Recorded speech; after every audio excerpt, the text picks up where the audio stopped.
Welcome to Stateside Gooners. We are season 3, episode 147. And today we're going to talk about the new Arsenal signing, Bruno Guimarães. And we're going to dig into 2 or 3 questions around the team. But I have maybe one of my oldest hats on today. So I wanted to ask you guys, what is Forrest Gumpward's standard password for any of the stuff that he has on his computer or whatever? What is Forrest Gump's password? Oh, I'm afraid I'm gonna regret that. This is a throwback because we used to do the dad jokes. Yes, I know. I don't know what. Dude, Forrest Kevin, 1. Nice. Rumble. Nice. Okay. Yeah. Forrest 1. Nice. Is that nice? Yeah, that's not good. Oh well. All right, I'm gonna put this over to Matt. You wanted to take charge of this episode because I can't. I'm gonna struggle with the Bruno for a while. Oh no, we're going right to you as we talk about Bruno. So last week, the big news that was like all summer in happening, kind of reminded me about the Zubimendi signing last year. Oh, that was 2.5 years. Because it took forever for it to get here, but you knew it was eventually going to happen. So Bruno is signed. £75 million is the fee that was paid. We can get into that. Do you think that's too much for Bruno? 28-year-old in his prime? Never going to get that money back. It's invested, but they made it last year off of the championship and off of getting to the finals of the Champions League. So they got money to spend. Might as well put it in the engine room. We also got 10 million extra per year from Emirates for the next 2 years. This year in 27, and then in 28, the new contract starts, and we're getting 75 million per year, which apparently is a record. Is that for shirt, stadium, or both? I don't know. It better not be for both, but it might be, which would not make it a record. But 75 million is what I read, and I don't know. I get a sense it was for both, and the article I read said it was the most, but we're off track. A rabbit hole us. So Bruno, I'm going to go to Kevin first because I want to get his reaction, because I think his will be a much more measured and even keeled reaction. Kevin, what are your thoughts about how this improves Arsenal as a whole, and then how does it affect the midfield? Because right now, with everybody healthy, you've got a whole lot of starters in there, and you're not spending 75 million on Bruno just to have him come in and be a player off the bench in the 60th minute, right? So what happens? What happens to this midfield? I think he brings the creativity. So we talked about it previously, but in the back half of the midfield, so I think of people as behind the ball or in front of the ball. The people behind the ball weren't really progressing it with that much creativity. They were taking the easy pass out wide. Rice would kind of gallop forward with the ball at his feet. Zubimendi was just playing backwards the way he faced, and some of those passes were a little dangerous towards the end of the season when he was getting tired. So what Bruno's going to do is a little bit what MLS did when he came in. He's going to turn and make that quick pass to the corners through the gap between the central defender and the outside fullback. And so he'll find those passes. He'll, find one, lose a few. So he won't have that 97% pass record, but he'll be getting those more creative passes from deeper, splitting lines. So you saw it a little bit last year with MLS. You saw it in the preseason with MLS, and the 2 goals that he had, the 2 assists. One was a pre-assist, one was an assist in that first game. And so I think that's a lot more of what Bruno's going to do. But then what Bruno does is he does a lot of that defensive work that you're getting from Rice. And so you could rest Rice. He's not going to be quick, so he's not going to play on his own as a 6, but he can play the 6, he can play the 8. He'll come into the box and he'll get on some long distance shots, kind of like what Eze was doing. So he covers a lot of ground with all the different positions in the midfield. He is old. He is slow. His stats are kind of waning, but he is the best at what he does in that 6-8 split in the league. So I think he'll be a great addition to the team. I don't think he replaces. I don't think he replaces Zubamendi. I don't think he replaces Rice. I heard somebody today say that might have been on Arsblog's episode talking about him, that he replaces maybe best Odegaard in the way that he plays. But I don't even agree with that. I think when I go to who is an Arsenal player, we never replaced. So back up to last summer, and who did we sign to replace Jorginho?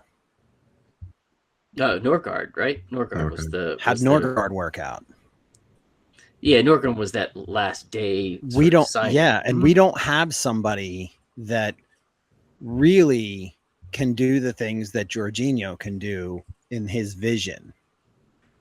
And for me, Bruno replaces Jorginho in that way. He can put the ball over the top. He can slide the ball between the lanes.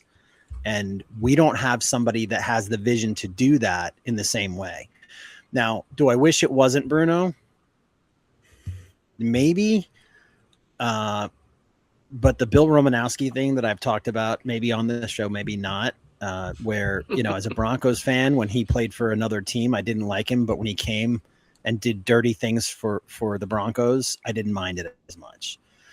So my hope is that that's kind of how it will go with Bruno. And until then, maybe we don't talk about Bruno. I don't know. Oh, we're gonna have to talk about him. Yeah, but I think Kevin got that one. I'm not sure. I'm not sure you got that one. And Kanto? Today was his first appearance at the stadium, correct? And he got that nice.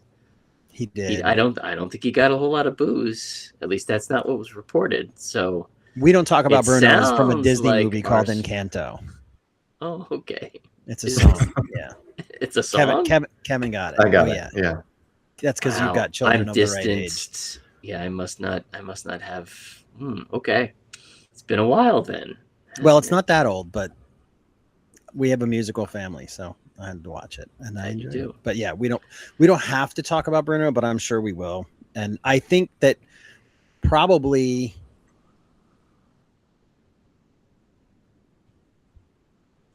when I think about, I don't know if we're ready for this question yet, but when I think about who does Bruno replace, it's Jorginho.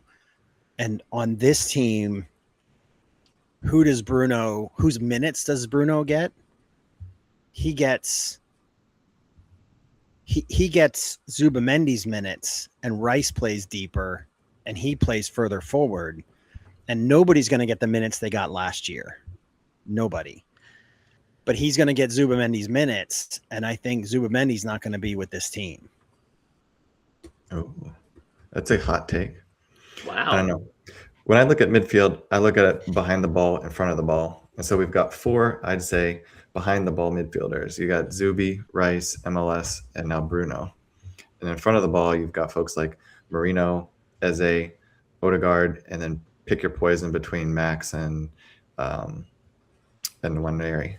So there's kind of 4 in front, 4 behind. You can mix it up with 6s and 8s, but I think if you get rid of Zuby, you're kind of running low on behind the ball midfielders. So you're going to have to put MLS in there paired with Bruno for a few games to give Rice a break.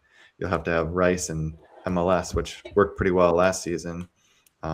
Just pick the pairs there. So I feel like 8 is a pretty good number for the engine room as you're playing more offensive minded games where you want 2 forwards and 1 6, and you got more defensive minded games where you've got 2 8s and then a 10. So I kind of like the balance of having 8. What do you think about the numbers there? Too much, or 8 midfielders feels like, I saw you ready, Matt, but 8 midfielders feels like a lot because we only have 3 positions. And 8 midfielders feels like there's a lot of guys that are not going to get a lot of minutes. 7 feels better because you've got 2 for each position and 1 like MLS who can kind of cover a bunch of different roles. Yeah, I think I like the fact I like having 8 midfielders, but I also think that provides the manager with some flexibility. I know that all we've seen from him is the 4-3-3, but what if he does want to change things up every now and again and go 4-4-2? I think that would be an interesting change of pace, especially given some of the defensive liabilities that we'll kind of touch on here towards the end of this episode. But I think it's important that we have a strong midfield that makes it harder to get to our defense, at least for the first part of the year while Saliba's out. So I do like the idea of having a whole lot of different types of midfielders. I know, Kevin, you say it's balanced 4-4. That's great. I do. The thing that I really enjoy about Bruno's game is he's willing to take risks, and I don't think we have enough midfielders that are willing to take risks. And the fact that Arteta wants him to play for Arsenal, he knows the risks that this guy's going to take. He's going to have to live with them. And I think he's going to be okay with that. He'll have a license to take these risky passes and make them. Because last year, the thing that ticked me off the most about Arsenal was the fact that we wouldn't try to do these fast break kind of situations. I remember a couple of times when they tried it and it worked great. I don't know why they never go back to it, but they never did. It seems like anything that was fast breaky would start with Ricky in the back with a long ball, trying to generate that. Now we can rely on Bruno to do that. So I'm kind of interested to see how this works out. Those balls that he can send over the top, and when you think about the players, I don't know all the players name for name, but when you think about the players that he's played with at Newcastle, the balls that go over the top to Isak, and the wings, and who's their left wing that they just sold to Barcelona? Gordon, right? He can put those balls through and over the top to those speedy players, but their style of play meant that they were making those runs. Our front three aren't necessarily making those runs. At the end of the season, we had MLS and some guys pinging them into the corners for Gyökeres. But the one thing, Kevin, that you didn't say, and I think we got to move on probably, but the one thing that you didn't talk about when you talked about your 8 is who hasn't played much or at all at forward in the preseason and has only played at number 8, and that's Kai. Mm-hmm. And so it's 9. Yeah, I think once the season starts, I think they're trying to put Jesus on the billboard. Hey, I can still play. Somebody buy me, because he's getting $250,000 a week, and they got to get him off the books. So if you get some team from like Italy, I think Napoli is interested, supposedly, take off that contract, give us 15-20 million. I think we'd take it in a heartbeat. And then you've got Kai and you got Big Vic up top. But yeah, that does worry me, because I don't think he plays very well as an 8. As like a support striker, sure. As a center forward who comes in to play to help build up, sure. I don't like him as one of the 2 8s. That's a waste for me. The other one, Eze. I think he kind of leads into your second question, Matt, but is he purely for the number 10 role, or could there be other ways that we could leverage him in other positions? That's a question that I haven't answered yet. Yeah, so we missed out. It's widely known, missed out on Vini. Vini Jr. probably used us. His camp probably used Arsenal to get the bigger deal that he was looking for. Eric, you were right all along. Oh, well. Such is imagine life. that. I allowed myself to dream about having a really, really talented, ultra talented left winger just for that brief 2-week period. Now that Vini is sort of off the table and out of the way, what else is out there for Arsenal to make a big signing? And if we don't make that big left wing signing or winger signing, how do we replace that? So I direct that to you, Eric. What do we do now that Vini is off the boards? I think we hold our cards. I think we go into the first half of the season with we spend some time in the preseason training and in the first half of the season with, hopefully we sell Martinelli, but if we don't, Martinelli is the backup in my mind. And Eze becomes the left wing. And Zolas plays behind him. And somehow the threesome of those guys, and sometimes Eze is going to cut into the left 8. Sometimes we're going to play a 4-2-3-1 and he's going to play the 10. But I think playing him on the left side gives us in a 4-3-3, gives us the strongest possibilities for when we need to maintain possession of the ball against some of the top teams. Zolas is a different kind of player. So when we need somebody who can sprint down the left, cross it in, cut in, hit with his right foot, we know who that is. His corners are good, Zolas, but Eze is who we bought him last year, and we don't need to buy somebody this year. Just think of that as spent, that money spent. Hold that 100 million pounds and see who's available in January. And I know it's usually a premium for that, but there might be somebody who's a year and a half left on their contract now, or 2.5 on their contract instead of 3, and things aren't going well at their club, and we don't know who that's going to be. That's what I would do. I would go to the first half of the season. We won with these guys last year, and we've got a better left wing than we had. Zolas is already better than probably the 2 guys we had. So hopefully we are able to sell Martinelli this summer, and then we go into the season with Zolas and Eze as our left wing or left strikers. That's what I would do. The one thing that always concerns me about Eze is how sometimes he goes sort of missing in games, and I don't know, lack of focus. I don't think that's the thing.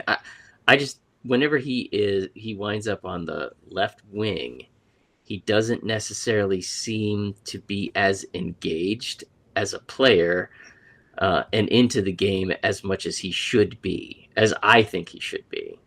And I find that his concentration lapses. He doesn't seem to be all that focused and concentrated. So I get concerned when you think Eze's the answer. But how much of that is due to him spending half the year last year learning Juego? Yeah, fair. Learning his new teammates and sort of finding his place, because he played 40 games, 45 games, played in 45 games off the top of my head. I don't know, but scored 10 goals off the top of my head, 5 against Spurs and 5 in all of the other games that weren't Spurs. Right. So, I mean, like, that's kind of where you're getting at, is like, he needs to improve his production. But if you've got a year under your belt, I would expect him to have 15 goals wherever he plays. If Ricky can stay healthy, knock on wood, right? If Ricky can stay healthy, then I think that we need somebody who can develop but how do you develop a relationship with the wild card that he is? They're both pretty wild cards as far as I'm concerned. So that's Kevin, what are your thoughts on this? What do we do about the left wing now? Because we're no longer with Vini, sadly. Yeah, I don't see too many options there. I think you could go Barcola, but PSG is just going to charge us a fortune. That's not going to be worth it. Yildiz out of Juventus would be a great pickup. I think he'd be my choice, but he's got a long contract, and Juventus doesn't really have to sell. So I see him staying there. You could repurpose someone like Alvarez out for left wing. I don't like that. You could put Eze out there, I think, for the same reasons that we've talked about. Alvarez? I don't like that. Alvarez, yeah, I don't like him. Talking Julian Alvarez? Julian Alvarez, yeah. So talk more about that. Why would you not put him as, if we buy him, if we're able to get him, why would you just not put him as striker? That's exactly where I would put him. I wouldn't play him out of position. Like what we're going to do with Morgan Rogers, play him out of position on the left wing. We've already got Eze. If we're going to play somebody out of position, make it Eze. We already spent a fortune on him. By the way, you could put Saka on left wing. Oh, I don't like that at all. Yeah.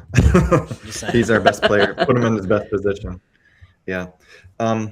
Bruno playing those through balls we talked about in the first question. He's going to make those quick through balls. Who actually runs onto through balls? Martinelli. Martinelli, I think, has really performed poorly lately. 1 goal all of last season. But could he possibly break open? He's got the speed. He occasionally has finishing. He might be able to latch on to some of those Bruno through balls into that left channel. You also have Big Vic. Which way does he favor? He likes favoring that left channel. So might we be getting more goals out of the left side or more play down that left side just because of who Bruno is and how he likes to play. You're going to have Rice on the right side. That's usually where he tends to play. And on the left side, you'd have like MLS or Zubi, maybe. I don't know. Just because of the partnerships Rice has with Saka on the right side, try and leverage that. On the left side, maybe it's Bruno. I know he tends to play more on the right side, but maybe you could get some of those through balls from him to Martinelli to try and get some of those quick goals like you were saying, Matt. Yeah, I like that. I like that idea of Martinelli running onto the through ball. And they are Brazilian teammates, right? And they did link up for a goal in the World Cup at sort of a critical time for a Brazil goal. So yeah, that would be interesting to see. Maybe they have a chemistry that we don't know about. We gotta hope. Well, we'll start to see some of it. I would hope on the next preseason match, which I don't know when that is. What are the chances we get an Alvarez? Nil. I hope it's 0 at this point. Personally, I don't think he's worth what's out there. He scored 8 goals. We said already. He scored 8 goals. Right, 120 million. What? No, absolutely not. There's no way. He is a fantastic player, and he does have some fantastic skill, but the product just isn't there anymore. I have a hard time with that. And he really has his heart set in Barcelona. So I don't want to be bringing somebody in for 2 years and then having to sell him to Barcelona. You're going to lose a half year while he learns where you go. Actually, he's already got it from his time with Pep. So maybe it's not the end of the world. Let's talk a little bit about the preseason, because there was a second preseason game played today, and Dortmund wins 3-2 back-to-back games with Arsenal giving up 3 goals. How concerned right now are each of you with the defending, with Saliba's going to be out until December? Is this just the fact that Saliba's out, or is this Raya's out as well right now? Because right now, who's our backup? Kepa. Yeah. Kepa's getting all the playing time, which we're not really crazy about. I'm not. So I'd rather have Melier at this point, honestly. Yeah, what is Kepa keeps making mistakes. What is happening with our defense? Why are we so leaky? Or is it just preseason and preseason games don't matter? What do you think about that one, Eric? The preseason games matter. First of all, period. The end. Preseason games matter. We wouldn't play them if they didn't matter. They're meant to help the squad, the new players develop together, help the squad get their fitness back, help them try some new things out. If it didn't matter, trying the new things out wouldn't be important. They 100% matter. We're giving guys minutes who couldn't get minutes any other way, and we're seeing that Irish kid and some other people, like, they're getting minutes and they're getting FaceTime, if not minutes. They're playing with the first team. All of that stuff matters. Maybe the result doesn't matter as much, but the actions matter. And that's, I think, what probably Mikel would say. And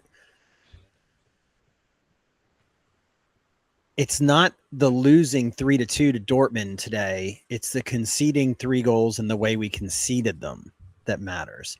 And so learning the why and trying to come up with solutions to figure out how to, in the regular season, without Big Willie, how are we going to get through without the number one partnership? And last year, forced into a spot, Mascara had great success. But is he having a sophomore slump? Is he having different kind of pressure where the champions now? And I don't know. Maybe everybody's feeling that a little bit that they weren't.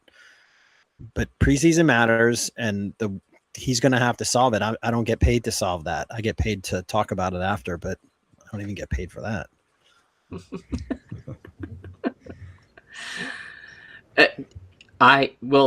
Kevin, you have some thoughts about the defense, yeah? Yeah, I guess a few. One, I've mentioned the Diamond of Doom before, but you've got Rice in front of the best pairing in the world, Gabriel and Saliba, and you've got Raya behind that. We've taken out Rice, we've taken out Saliba, and we've taken out Raya. So our Diamond of Doom is just Gabriel, who we saw in the World Cup doesn't really operate as well with one of the other best defenders in the world, in Marquinhos. They just don't have that relationship. So our Diamond of Doom is just an axis of evil soon. There's nothing there. The other thing that worried me was you had Calafiore, who had the entire summer off. And I think he was to blame for two of the goals today. One, they stole it on the left. I only got to see the highlights because I didn't get the game, but the cameraman was panning on Mikel Arteta and his outfit choice. You know, he had a nice white polo on. He had some 3/4 length pants and sneakers, and that was his outfit of choice. And so there was a crossfield pass to Ricky. They panned to Arteta's outfit, looking at his 3/4 length pants and shoes, and all of a sudden you see Dortmund breaking the other way, and they score a nice goal. But it turns out Ricky was the one to blame. He lost it around midfield. And then on their, I think it was the third goal, it was off a corner. Ricky just stopped playing. He put up his hand like offside, stopped playing. They got across goal. The guy had enough time to chest it down, wait, then fire it in. So that's poor defending right there. I think we're going to see that for months. I'm a little worried about that. I kind of mentioned that last week. We're going to be seeing 2 goals a game for a while because we don't have Saliba and because Rice isn't going to be able to play every game. He's just not. I don't want to even see him until after that first break. Played 5,000 minutes last year. He played every game except for one of the World Cup. That's not sustainable. So, you know, we're going to have Gabriel. We'll probably have Raya. That's it. So I'm concerned. Yeah. So do you think Gabriel returns? Because as far as I saw on stats today, this game against Dortmund was the first time that Gabby has played center back, and he played it in the second half, is what I saw on the stats. I don't know if that's true. I think it is. So I'm going to go with it. He did play some in the last game. It was like his, you know how Arteta's putting people in for a half hour. So in that loss to Betis, he came on at halftime and then he left in the second half. So he got 30 minutes and then he got a little bit more today. But yeah, he's just coming back. Yeah, so the focus and intensity, that is troubling from Ricky. What's also troubling is how quickly Dortmund scored after we had scored to restore their 2-goal lead. I think that was the part that troubles me the most, because that's also a focus aspect. And those types of errors that you talk about, those things can be weaned away as you start to get focused on the season. And, you know, you talk about preseason doesn't matter. Well, in this case, thank goodness the result doesn't count. And thank goodness Ricky has a chance to learn from this, so he doesn't bring it into the season. I recall him being a fairly intense guy out there when he was defending during the season. So I think he'll be able to bring that back. But I am still really, really overly concerned about missing Saliba for such a long time, because he's the key guy as far as I'm concerned on the defense. And he's the reason that he's able to make all of it work. And yeah, these first 4 months are going to be very interesting to watch. And I think we're going to have to score a lot more goals than we did last year. in these first 4 Hopefully months. Bruno's going to help with that, right? That's kind of the reason why. So I don't know. Hopefully midfield doesn't get overrun. They don't get back to our defense, because that's the scary part. That back four, though, is going to be our back four for the starting week.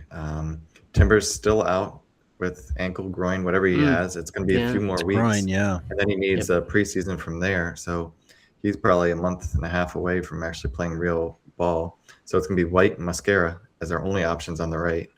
And then you might be able to force Ricky in there, but then you've got Ye on the left and Gabrielle. So it's slim pickings right now. I think it highlights the fact that we're going in for potential central defenders, outside defenders. Who knows?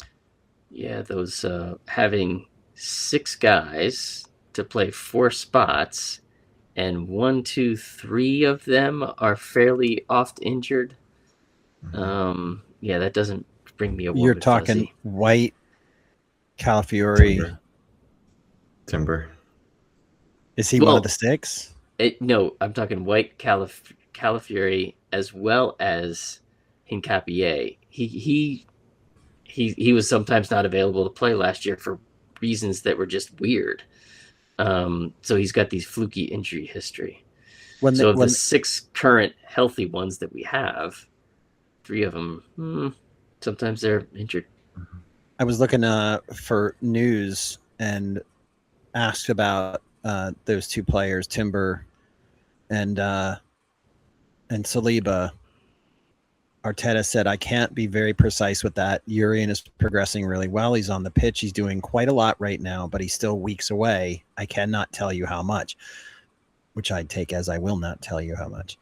And William is in rest mode at the moment for 2 weeks. He had to do almost nothing. Don't aggravate the injury. He's going to take some time to heal. We know that. And as quick as we have more news, we can inform. So basically, that's going to be nothing like standard response for months and months. It will be an evolving situation. What we didn't talk about, because we were talking about the potential for new wingers or forwards coming in, what we haven't brought into this equation is maybe Kanza or somebody else coming in. And I don't know that I want to spend 70 million pounds on Kanza, but you could be so far behind if we're giving up 2 goals a game. 1.5 maybe we can get through, because maybe we score 2 goals a game and draws and wins, a loss here or there. Maybe we can get by on giving up 1.5 goals, 1.4 whatever per game, but 2 goals per game is going to be hard. And not seeing any of this in the preseason with Raya, it's hard to judge how many of these.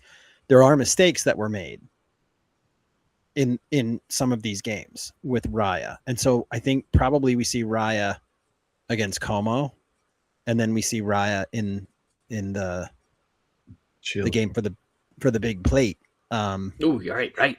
That's the important one. Right. So, but I think he gets minutes or plays both of those games, and I think it will make a big difference, because when you talk about, only having 2, I'd even feel comfortable with Zubimendi if we don't sell him, which I'm sure we're not going to sell him. I'm just saying I'd be okay with it. But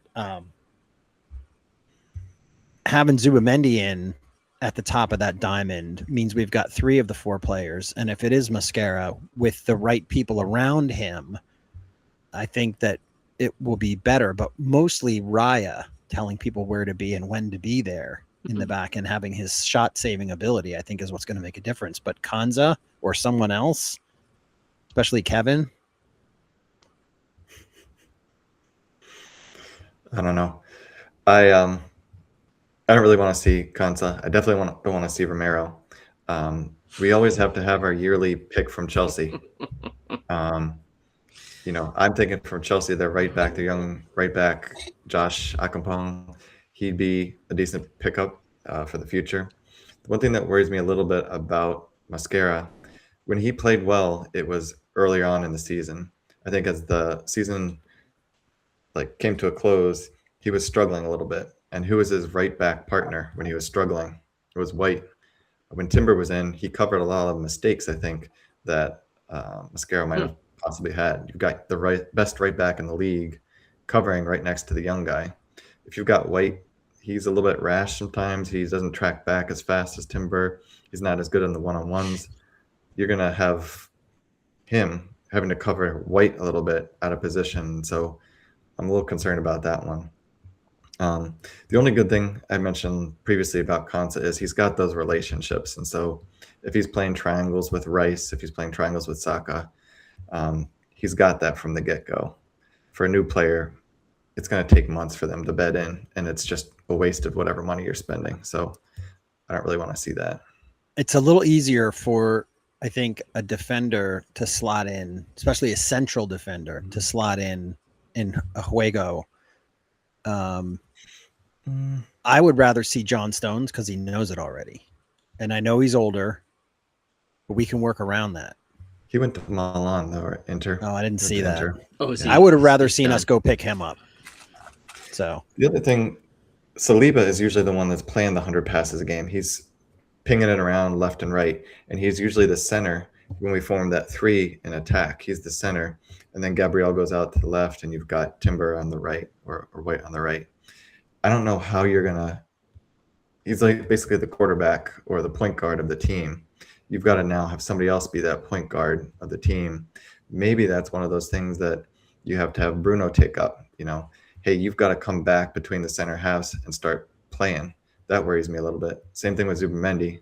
They've got to find a different point guard as we're building up play in the 3-2-5. If Saliba's not there, that's a huge, huge miss.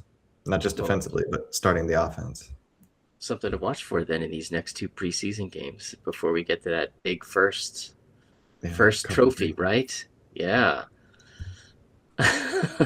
So we brought it back last week, and we're bringing it back again. 3 quick things, because we now have 3 folks on this podcast.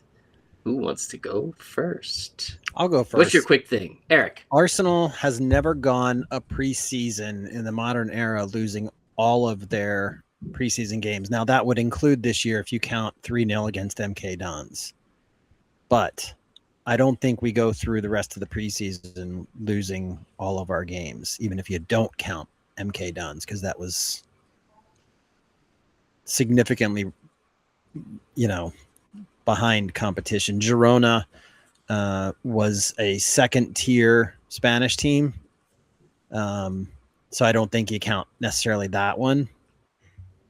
But we lost to Betis, we lost to Dortmund, and so I don't think we lose the rest of our games in this preseason. And I really don't count those first 2 wins because they were against third or fourth tier English competition, and I don't even know where MK Dons is on the table anymore, in the pyramid, but pretty far down the pyramid. They're not championship, right?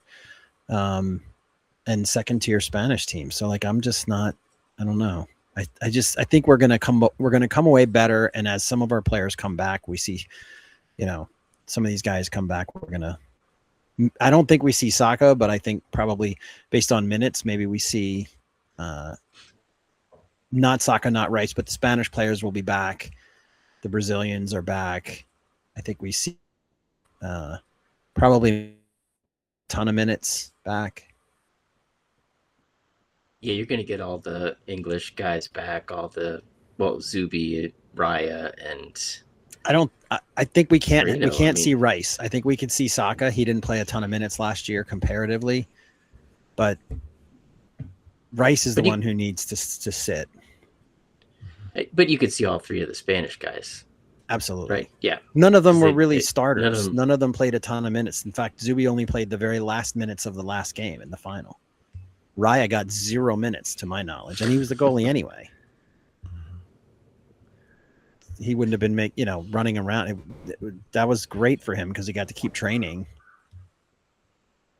Didn't play any competitive ball. So I think Rice is the one who has to sit out. I think we probably will see Saka sooner, and I'm not so worried about scoring the goals with that, and I think with Bruno coming in, but I do think defensively it's got to be under 2.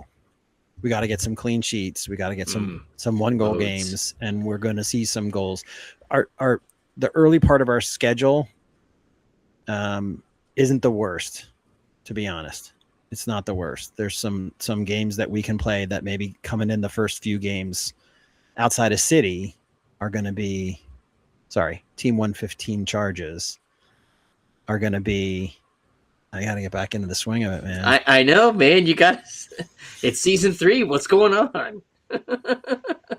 Our very first episode, we called them Team 115 charges. Did we? We did. That's great. Episode That's great. 5 was the first published episode. We called them Team 115. Awesome. So anyway, yeah. Kevin, what's your quick thing? My quick thing. So this 26-27 season will be the 107th season in consecutive years that Arsenal has played in the first division of English top tier football. That is the record of all English teams, and it's not even a close record. I think the second most is Everton, with 72 consecutive years in the top flight. Whoa. So pretty big distance between first and second there. Man U's down there in the 50s, Tottenham's down there in the 50s, so I like that record. Who? It's a pretty good record. Let's keep it. Let's keep it for a long time. Who? My quick thing. Arson strikes back, kinda. So, last week I talked about FIFA and this, I don't know what it was, under the shadow of Infantino's crafting, he generated this profit entity that was going to be able to influence FIFA. So he was creating this FIFA World Cup, what do we want to call it? Scheme. How's that? We'll call it that. And I was disappointed that Arson, who is now part of FIFA, Arson, who was all about the game and making the game popular and all about player safety and all about that sort of, those are always his line of thinking. Now that he's with FIFA, those lines of thought have changed a little bit, I think. And I was disappointed that he hadn't spoke up about this. Clearly, UEFA did, and UEFA has stopped this FIFA money grab. But Arson did come out, so I'm going to read what he had to say. Recent events at FIFA deserve some clarity from my side. At FIFA, I am the chief of global football development. Together with my team, I oversee the data analysis of the game, the FIFA Online Training Center, the development of youth education through 60 academies across 60 countries where they most needed, and youth competitions around the world. So this is an advertisement about his job responsibilities at this point. I'm not sure where we're going with this. In addition, I am technical advisor to IFAB. I was not involved in this strategic plan and first became aware of the project through media reports. The decision to withdraw the project was absolutely necessary and beyond question because I firmly believe in an independent FIFA that serves our game with commitment, transparency, and integrity. So that is what Arson had to say 5 or 6 days after FIFA said we're not going to do it. That's a little while. I think I can translate. Please do. My name's Bennett, and I ain't in it. I think that's what he said. Oh, well. I expect more out of you, Arson. I just do. Sorry. It'll always be there. The best thing I remember about him post Arsenal so far is that I am all in on his offsides rule. If any part of you is onside, any part of you that can score a goal is onside. Yeah. You're onside. I know you like that rule. I love that rule. Mm-hmm. How you feel about that rule? I don't know. As a defender, I don't like it, but but this year I'll be all for it because it would be wonderful if it was in place. You're still going to need the lines. You're still going to need VAR. I don't like those things, but I do like it. You'll see more goals. It'll be more interesting. They're not really doing it this year, right? Yeah, No, they're doing would it be in like great. the second Belgian league or something like that. Like one of the They're testing it. Hmm. yeah, they're testing it somewhere in like another country in a second tier league, or maybe it's like the Norwegian tier 1, whatever that's called, something like that. But you're testing my limits of soccer knowledge there. Well, thanks for listening. We're on Matt. We're on Substack. You've got all 3 of your Arsenal. Oh, right. I have the third one going up a little bit later today, tomorrow. It's all about the defenders. What do they need to improve on? And the goalie? And the goalies. Is Melier on it? No, see, I just did the players that were on the team at the end of last year. I haven't included all the new guys. Maybe that'll be a separate one. Because I haven't watched the new guys enough. I would like to do something that, what are the new guys adding? That would be good. But yes, stay tuned for the Kepa scalding that's going to happen. That's all I can tell you.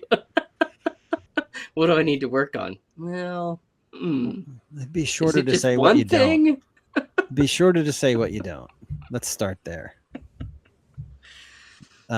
Thanks for listening. So Substack, all the YouTube is a big one. I'm putting out these videos on YouTube now. And you can follow us on all the main social medias. We don't do a ton on X, but we're on all the main social medias. And yeah, let us know your Arsenal origin story as always. So I look forward to seeing you guys soon. And Kevin, Matt, good to see your faces. Good to see you.